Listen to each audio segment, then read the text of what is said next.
जी welcome back. अस्सलाम वालेकुम, कैसे हैं आप सब। आज हमारी जावास्क्रिप्ट की सीरीज़ का तीसरा लेक्चर है और इसमें हम बात कर रहे होंगे कंडीशनल स्टेटमेंट के बारे में। अब नॉर्मली क्या होता है कि हमने अपनी कंडीशन की बेस पे किसी स्टेटमेंट को एग्जीक्यूट कराना होता है। मतलब अगर तो हमारी कंडीशन ट्रू हो तब हमारा कोड एग्जीक्यूट हो, अदरवाइज ना हो। तो हमारे पास सबसे पहले है इफ़ स्टेटमेंट। इफ़ में क्या होता है, इसका सिंपल सा सिंटेक्स है। सबसे पहले हम इफ़ कीवर्ड यूज़ करते हैं और फिर पैरेंथेसिस के अंदर हम कंडीशन यूज़ करते हैं। अगर तो हमारी ये कंडीशन ट्रू हो जाती है तब तो हमारा जो अंदर स्टेटमेंट है, जितना भी कोड लिखा हुआ है इन कर्ली ब्रैकेट्स के अंदर, वो एग्जीक्यूट हो जाता है, अदरवाइज एग्जीक्यूट नहीं होता। इसे प्रैक्टिकल करके देखते हैं। जी हम आ चुके हैं अपने एडिटर में और यहाँ पर हमने एक फ़ाइल क्रिएट की हुई है index.html। इसके अंदर मैं जैसे ही एक्सक्लेमेशन मार्क डालता हूँ तो मेरे पास दो ऑप्शन आते हैं। नंबर 1 पे जैसे ही मैं क्लिक करता हूँ तो मेरे पास एक कोड आ जाता है जो कि विजुअल स्टूडियो ने बाय डिफ़ॉल्ट मुझे दे दिया। इसे हम कहते हैं बॉयलर प्लेट कोड।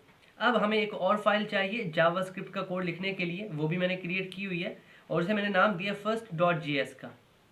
अब हमारे पास ये जो first.js की फाइल है, हमें इसे लिंक करना है अपनी HTML फाइल के अंदर। तो उसके लिए हम अपनी HTML फाइल में जाएंगे और यहाँ पर हम स्क्रिप्ट के टैग का यूज़ करेंगे और इसके अंदर हम सोर्स दे रहे होंगे और सोर्स में हम अपनी फाइल का नाम लिखते हैं। तो हमारी फाइल का नाम है first.js। उसके बाद हमने Ctrl+S करना है और ये सेव हो जाएगा। अब हमारी जो जावास्क्रिप्ट की फाइल है वो लिंक हो चुकी है हमारी HTML फाइल के अंदर। अब यहाँ पर हम अपना कोड लिखेंगे। सबसे पहले मैं यहाँ पर एक वेरिएबल बना लेता हूँ एज और उसके अंदर एक वैल्यू स्टोर करा देता हूँ मैं, लेट्स सपोज 18। अब मुझे इफ स्टेटमेंट यूज़ करनी है। आप अपने माइंड में रखें कि हम एक ऐसा प्रोग्राम बना रहे हैं जो कि वोटिंग के अंदर यूज़ हो रहा है। जो भी आता है हम उसकी एज चेक करते हैं। अगर उसकी एज 18 है या 18 ईयर से ज़्यादा है तब तो वो वोट कर सकता है, अदरवाइज नहीं कर सकता। तो यहाँ पर हम इफ़ का यूज़ करेंगे और कंडीशन सेट करेंगे। कंडीशन में हम लिखते हैं अगर हमारी एज जो है वो ग्रेटर देन इक्वल टू 18 है, मतलब या तो 18 है या 18 से ज़्यादा है, तब हमारी कर्ली ब्रैकेट के अंदर जो कोड है वो एग्जीक्यूट हो जाएगा। और यहाँ पर मैं आउटपुट में शो कराना चाहता हूँ, फॉर एग्जांपल console.log, और इसमें हम शो करा देंगे कैन वोट, कि आप वोट दे सकते हैं, और आखिर में सेमीकोलन। मैं इसे सेव करता हूँ। अब की बार ब्राउज़र में जाते हैं तो यहाँ पर तो हमारा आउटपुट शो नहीं हो रहा होता, हमें कंसोल में जाना होता है। मैं राइट क्लिक करता हूँ, इंस्पेक्ट में जाके हमारे पास कंसोल का ऑप्शन है, इसे क्लिक करते हैं। जैसे मैं इसे रिफ्रेश करता हूँ तो यहाँ पर देखिए हमारी आउटपुट यहाँ पर नज़र आ रही है, कैन वोट। ऐसा क्यों हुआ? क्योंकि हमारी इफ़ के बाद जो कंडीशन थी वो ट्रू है। मेरी जो वैल्यू थी वो है 18 और 18 जो है वो इक्वल टू 18 होता है, तो मतलब हमारी कंडीशन ट्रू है, इसी वजह से हमारा आंसर आ रहा है। फॉर एग्जाम्पल यहाँ पर मैं वैल्यू चेंज कर देता हूँ। अब यहाँ पर मैं कंडीशन को थोड़ा चेंज करता हूँ। मैं सबसे पहले यहाँ पर लगा देता हूँ डबल इक्वल टू और यहाँ पर वैल्यू को चेंज कर देता हूँ। अब मैं क्या कह रहा हूँ, मैंने कहा कि मेरी एज की वैल्यू अगर 17 के इक्वल है तब तो मेरी ये अंदर वाली जो कोड है वो एग्जीक्यूट होगा, अदरवाइज नहीं होगा। तो यहाँ पर आप कंडीशन को देखें तो मेरी कंडीशन जो है वो फॉल्स है। ऐसा क्यों? क्योंकि मेरी एज के अंदर जो वैल्यू है वो 18 है और 18 17 के इक्वल नहीं हो सकता। हम इसे सेव करते हैं। ब्राउज़र में चल के जैसे मैं रिफ्रेश करता हूँ तो यहाँ पर देखिए अब की बार हमें आउटपुट शो नहीं हो रहा, क्योंकि इफ़ के बाद जो कर्ली ब्रैकेट्स हैं इसके अंदर जो भी हम कोड लिखते हैं वो तब एग्जीक्यूट होते हैं जब हमारी कंडीशन ट्रू होती है। अब हमारे पास इफ़ के बाद एक और भी होती है विच इज़ एल्स। अब एल्स में क्या होता है, हमारी कंडीशन को पहले चेक किया जाता है। अगर तो कंडीशन ट्रू हो गई तो ऑब्वियसली हमारी इफ़ के अंदर जो कोड है वो चलता है। लेकिन अगर हमारी कंडीशन फॉल्स हो जाती है तो उस सूरत में हमारा एल्स का पार्ट जो होता है वो एग्जीक्यूट होता है। इसके अंदर फॉर एग्जांपल मैं यहाँ पर कोड लिखता हूँ console.log,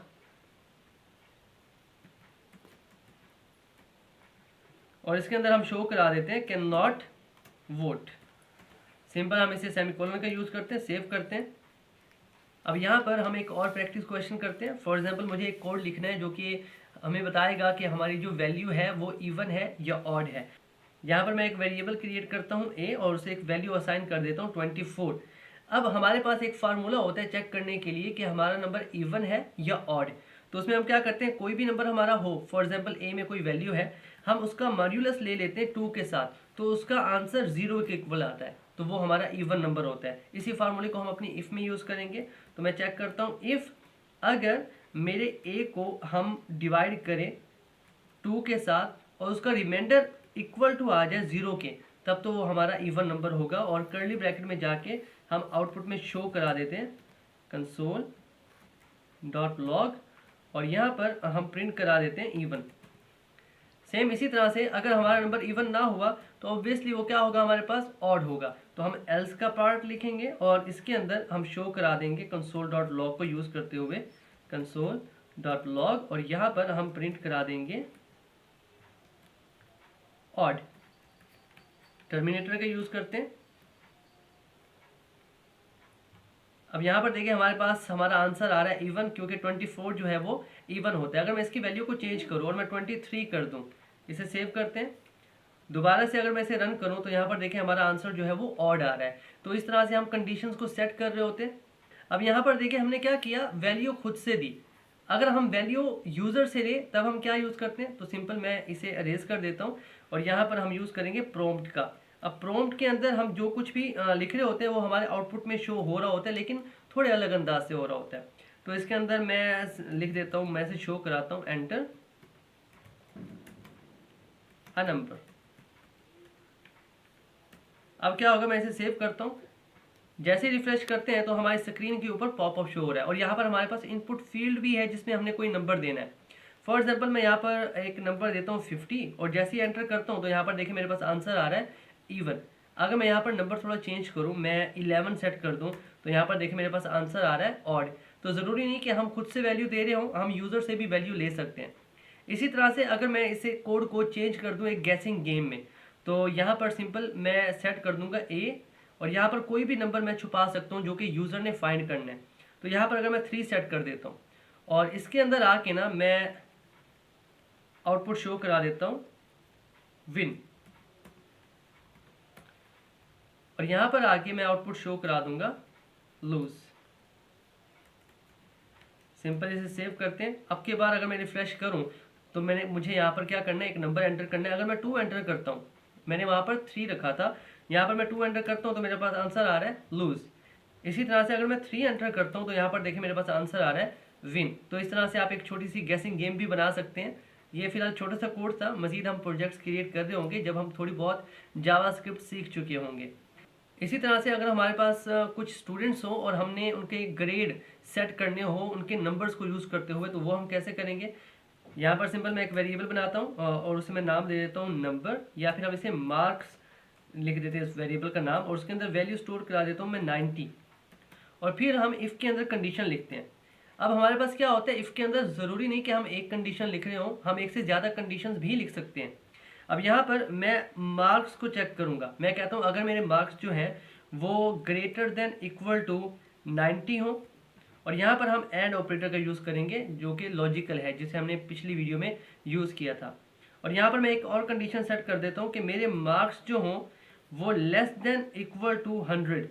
अब यहाँ पर मैं क्या कहने की कोशिश कर रहा हूँ कि मेरे मार्क्स 90 और 100 के दरमियान में हो, तब क्या प्रिंट होना चाहिए। सिंपल मैं यहाँ पर console.log का यूज़ करूँगा, console.log, और यहाँ पर हम प्रिंट करा देते हैं ग्रेड ए।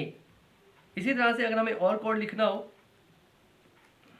हम एल्स का यूज़ करेंगे, और एल्स के बाद फिर से हम एक इफ़ स्टेटमेंट का यूज़ करेंगे और उसके अंदर फिर से हम कंडीशन सेट कर देंगे। अब यहाँ पर मैं कंडीशन सेट करता हूँ, दोबारा से वेरिएबल का नाम लिखता हूँ मार्क्स।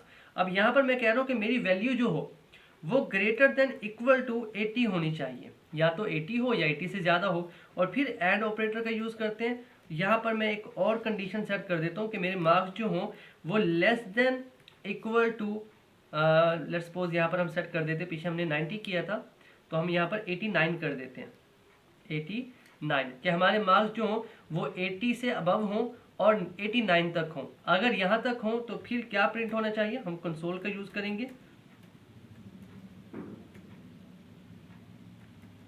.log, और इसके अंदर हम प्रिंट करा देंगे ग्रेड बी, कैपिटल बी। यहाँ पर मैं फिर से एक एल्स लिखता हूँ और इसके अंदर फिर से हम एक इफ स्टेटमेंट का यूज़ करते हैं। यहाँ पर कंडीशन में लगाता हूँ फिर से कि मेरे जो मार्क्स हैं वो ग्रेटर देन इक्वल टू होने चाहिए 70, मतलब या तो 70 होनी चाहिए या 70 से अबव होने चाहिए। और फिर हम एंड ऑपरेटर यूज़ करते हैं और यहाँ पर फिर से मैं एक कंडीशन सेट करता हूँ और यहाँ पर मैं कहता हूँ कि मेरे मार्क्स जो हों वो लेस देन इक्वल टू, पहले हमारे पास 80 थे, अब 79 सेट कर देता हूँ मैं। सिंपल हम इसे कर देते हैं टर्मिनेट और इसके अंदर हम आउटपुट में शो करा देते हैं console.log का यूज़ करते हुए, console.log, और इसके अंदर हम प्रिंट करा देते हैं ग्रेड। अब देखिए जैसे हमने रिफ्रेश किया तो हमारे पास आंसर आ चुका है ग्रेड ए। यहाँ पर अगर मैं वैल्यू को चेंज कर दूँ, मैंने 90 सेट की थी, यहाँ पर मैं वैल्यू फॉर एग्जांपल 70 कर देता हूँ, 70, और अब के बाद देखते हैं कि हमारे आउटपुट में क्या रिजल्ट आता है। जैसे रिफ्रेश करते हैं तो यहाँ पर देखिए अब के बाद हमारे पास आउटपुट आ रहा है ग्रेड सी। अब यहाँ पर हम यूज़र से भी वैल्यू ले सकते हैं, उसके लिए हमें अगेन वही प्रॉम्प्ट का यूज़ करना होगा, प्रॉम्प्ट, और सबसे पहले हम इसमें कुछ मैसेज शो कराएंगे। तो एंटर योर मार्क्स, सेमीकोलन। अब यहाँ पर देखें हमारे पास पॉपअप शो हो रहा है, यहाँ पर मुझे अपने नंबर, अब यहाँ पर देखें हमारे पास पॉपअप शो हो रहा है, हमें नंबर इनपुट करने हैं। तो यहाँ पर फॉर एग्जाम्पल मैं 80 अब की बार सेट करता हूँ, और जैसे ही एंटर करता हूँ तो यहाँ पर देखिए मेरे पास आंसर आ रहा है ग्रेड बी। तो इस तरह से हम इफ एल्स स्टेटमेंट को यूज़ कर रहे होते हैं। कुछ चीज़ें हमने आपको कराई, आपने क्या करना है, खुद से प्रैक्टिस करनी है चीज़ों की, और खुद से वैल्यूज़ को चेंज करना है। आज के लिए इतना ही, मिलते हैं आपसे नेक्स्ट लेक्चर में, तब तक के लिए keep connected and keep coding. Thank you.